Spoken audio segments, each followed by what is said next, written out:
start a new series which I've entitled The Seventh Seal. It pertains to the events that occur in the earth and obviously in heaven as well in the last days. And there's a whole series of events that will take place from this present time that we're living now all the way through until the end of the age, until our Father creates a new heaven, or new heavens plural, and a new earth.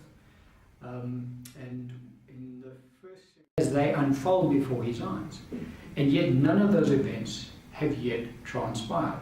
So how is that possible? Well, it's possible because in the spirit realm, God can show things as if, things that have not yet happened in the natural, show them to the individual as they actually do happen.